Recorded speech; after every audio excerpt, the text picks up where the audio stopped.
আজকের রেসিপি মাছের মাথা দিয়ে পুঁই শাক বা চচ্চড়ি যেটাই বলা যায়। সবাইকে নতুন আরেকটি ব্লগে আমার স্বাগত। প্রথমে পুঁই শাকগুলোকে জলে একটু 2 মিনিটের জন্য ভাপিয়ে নেব। আচ্ছা, কিছু সবজি নিয়েছি পুঁই শাকে দেওয়ার জন্য।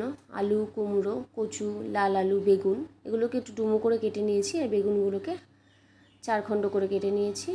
যে 2 মিনিটের মতো ভাপানো হয়ে গেছে। এরপর নামিয়ে নেব জল থেকে।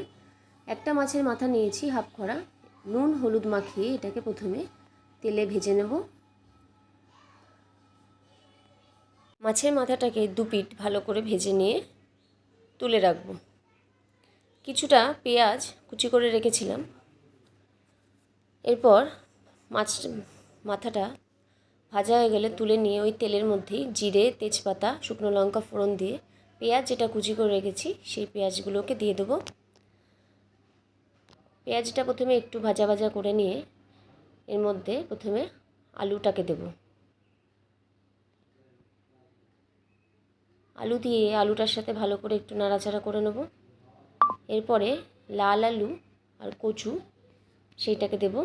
কুমড়ো আর বেগুন যেহেতু নরম তাই সেটা পরে দেব। প্রথমে এটাকে ভালো করে একটু ভেজে নিয়ে কুমড়ো আর বেগুনটাকে দেব। প্রথমেই দিয়ে দিলে এগুলো একদমই গলে যেত। এরপর এর মধ্যে নুন হলুদ দেব, একটু মিশিয়ে নিয়ে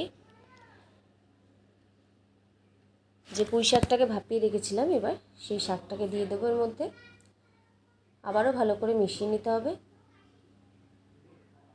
এবার সব কিছু ভালো করে মিশিয়ে নিয়ে একটু ঢাকা দিয়ে রাখবো।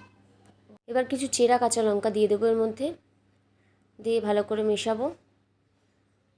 এবার সামান্য জল দেব, দিয়ে আবার ভালো করে মিশিয়ে নেব।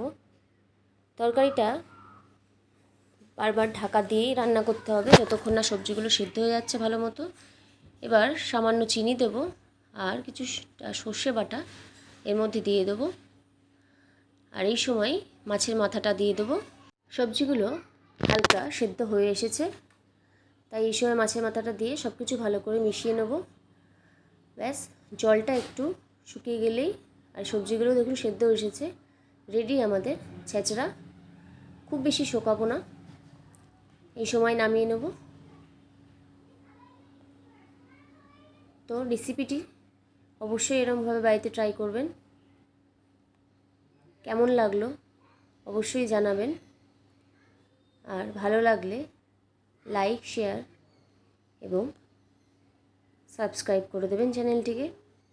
নমস্কার।